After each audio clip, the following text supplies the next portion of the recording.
वालेकुम दोस्तों, welcome back to my channel. मैं हूं डॉक्टर फिरदौस कुदसा, एक हर्बोलॉजिस्ट, एक गायनेकोलॉजिस्ट।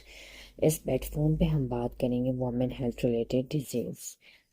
आज हम ये बताएंगे कि आप पीसीओडी को जड़ से कैसे ख़त्म कर सकते हैं।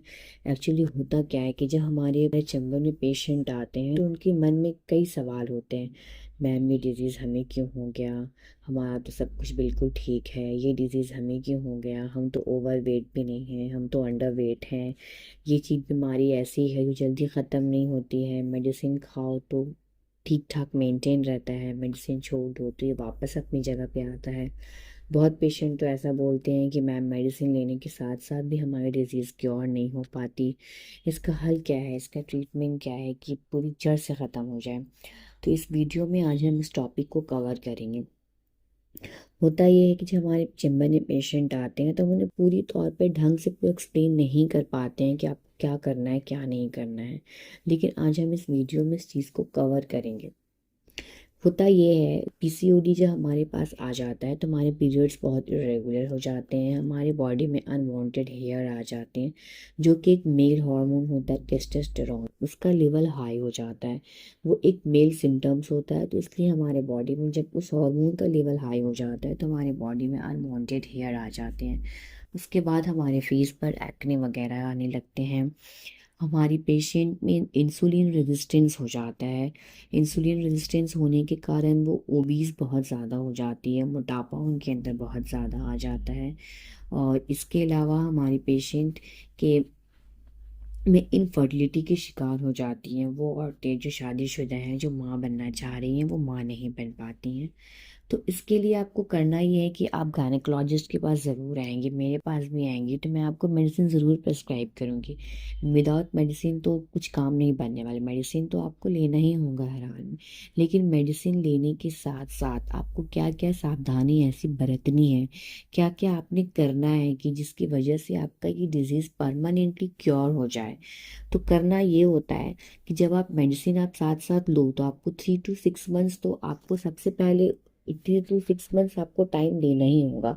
आप सोचेंगे हम आज मेडिसिन ले ले, 10 दिन खाएं, 15 दिन खाएं, महीना दिन खाएं, हमारा डिजीज क्योर हो जाए, नहीं। आपको 3 to 6 मंथ्स तो आपको एनी हाउ टाइम देना ही होगा।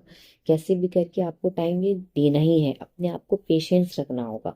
पेशेंस रखने के साथ साथ आपको अपने ज़िंदगी में कुछ चेंजेस लाने होंगे। सबसे पहले आपको चेंजेस लाने में आपको अपने डाइट प्लान को बहुत ठीक करना होगा।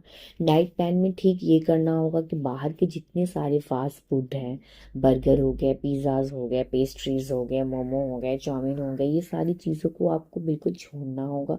छोड़ करके आपको घर के बने हुए देसी खानों पर आना होगा। और देसी खानों में भी आपको चूजिंग है, क्या खाना है क्या नहीं खाना है। देसी खानों में आपको सबसे पहले अपने लाइफ में, अपने खान पान में आपको प्रोटीन का इंटेक सबसे ज़्यादा रखना है। कार्बोहाइड्रेट्स को आपको अपने खाने से निकालना है। अगर आप नहीं निकाल सकते तो आप उसका पोर्शन कम कर दें कि आपके एक प्लेट आप सजाएं, उस प्लेट में आपका 70% प्रोटीन होना चाहिए, 30% आपका कार्बोहाइड्रेट्स होना चाहिए, इससे ज़्यादा नहीं। 30% कार्बोहाइड्रेट लेंगे तो इट्स एनफ। अगर आप नहीं निकाल सकती तो आप इससे भी कम करें, लेकिन इससे ज़्यादा इसका पोर्शन ना रखें। अब आपको प्रोटीन में क्या लेना है। प्रोटीन आपके बहुत सारे खानों में है, जैसे कि आप चिकन ले लें, मटन का पीसेस ले लें। मटन के पीसेस में फैट नहीं होना चाहिए, सिर्फ मटन के पीसेस होना चाहिए। चिकन आप लेंगी तो चिकन में भी, चिकन का जो बेस्ट पार्ट होता है उसमें आपके चिकन, वो चिकन के बेस्ट पार्ट में प्रोटीन बहुत ज़्यादा होता है। तो आप चिकन जब भी खाएं तो कोशिश करें कि उसका प्रोटीन पार्ट आप इंटेक करें, मतलब बेस्ट पार्ट आप, जिससे आपको प्रोटीन ज़्यादा मिल सके। चिकन लें, एग लें, मीट लें, उसके अलावा चना ले सकती हैं, काला चना लीजिए। काला चना में प्रोटीन बहुत ज़्यादा होता है। आप वो सब चीज़ें अपने खाने में खाएं। बार्ली खाएं, चावल की जगह आप बार्ली का इस्तेमाल कर सकती हैं, ओट्स का इस्तेमाल कर सकती हैं। कार्बोहाइड्रेट को आपको बिल्कुल साथ ही रखना है। फैट्स में आपको मतलब सैचुरेटेड फैट लेना है, अनसैचुरेटेड फैट आपको नहीं लेना है। इसके अलावा आपने खाने के साथ साथ आपको एक्सरसाइजेज ज़रूर करनी है। डेली वॉक आपको 30 मिनट्स का, 45 मिनट्स का वॉक आपको ज़रूर करना है। वॉक तो आप करेंगी। वॉक करने के बाद आप एक्सरसाइजेज, स्पेशल कार्डियो एक्सरसाइजेज हुआ, वो एक्सरसाइजेस आपको करने, जब आप एक्सरसाइजेज करेंगे तो आपके बॉडी से स्वेटिंग होगा। स्वेटिंग होने के साथ साथ बहुत सारी डिजीज हमारा क्योर होना शुरू हो जाता है। एक्सरसाइजेज को अपनी लाइफ में आप मस्ट इंक्लूड करें, एक्सरसाइजेज और वॉक को मस्ट इंक्लूड करें।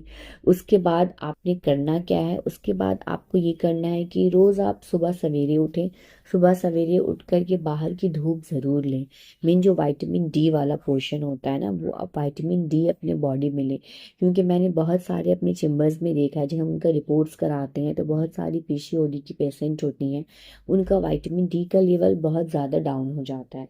तो ये भी एक कारण है कि पीसीओडी ठीक ना होने की वजह से। तो आप धूप ज़रूर लें, जिससे आप जो विटामिन डी का भरपूर सोर्स है, सुबह उठ करके सुबह 8-7 से लेकर 9 बजे की धूप आप ज़रूर लें। तो उस टाइम आप ऐसा करें कि सुबह 7 से 9 बजे आप उठें, बाहर वॉक भी कर लें और धूप भी ले लें, तो आपको दोनों चीज़ें मिल जाए। इसके अलावा आपको करना ये होगा कि आप सीड साइकिलिंग करें। सीड साइकिलिंग आप करेंगे, जैसे कि सीड्स का इंटेक आप ज़्यादा करें। जैसे फ्लैक्स सीड ले लें, चिया सीड ले लें, सेसमे सीड ले लें, पम्पकिन सीड ले लें। आप ये सारे हेल्दी चीज़ें खाएं, सीड्स इंक्लूड करें अपने डाइट में। नट्स आप इंक्लूडेड करें, नट्स में आप आलमंड ले सकती हैं, आलमंड लें। फिर उसके बाद में अखरोट लें, नट्स लें, ये सारी चीज़ें आप इंक्लूड करें अपनी लाइफ में। उसके अलावा पानी का इंटेक आप बहुत ज़्यादा रखें। जब पानी आप बहुत ज़्यादा पिएंगी तो फ्लश भी आप बहुत ज़्यादा करेंगी। जब आप फ्लश करेंगी तो आपके बॉडी से टॉक्सिक ज़्यादा रिलीज़ होंगे। फिर उसके अलावा डॉक्टर्स आपकी गायनी आपको जो मेडिसिन प्रिस्क्राइब करेंगी वो तो आपको लेना ही है, क्योंकि इसमें इंसुलिन हमारा रेजिस्टेंस हो जाता है, तो फिर आपको वो इंसुलिन का मेडिसिन भी ज़रूर देंगी।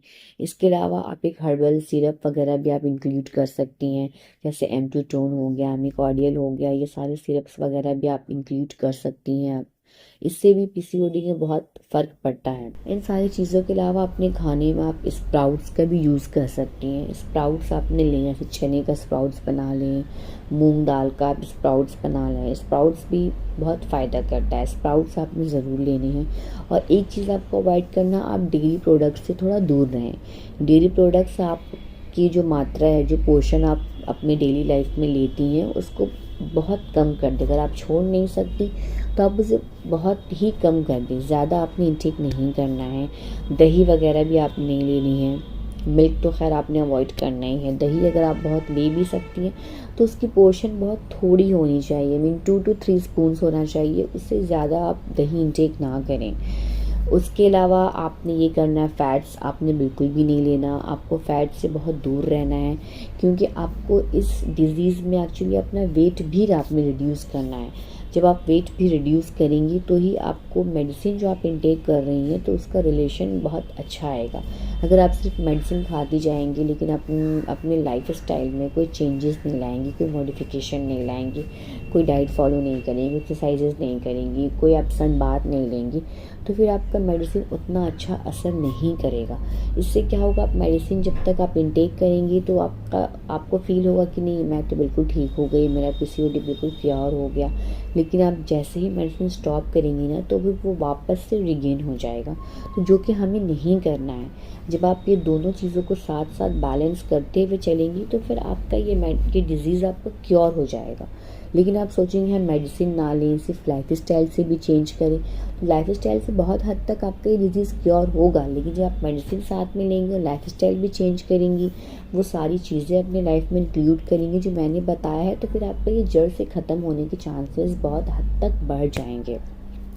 ये तो बातें सारी हो गई उन लोगों के लिए कि जिनको ये शिकार है पीसीओडी का, और जो इनफर्टाइल वोमेन है पीसीओडी की वजह से जो इनफर्टिलिटी का शिकार हो गई हैं, तो उनको भी ये सारी चीज़ें फॉलो करनी है। लेकिन इसके साथ साथ उनका कुछ अलग टिप्स भी होगा जो मैं अपने अगले वीडियो में इंशाल्लाह शेयर करूँगी। और इस वीडियो में इतना ही। इसके अलावा आपको जो भी कुछ मुझसे पूछना हो, कंसल्ट करना हो, मैसेज में contact me, then definitely I will discuss. Okay, bye, thank you.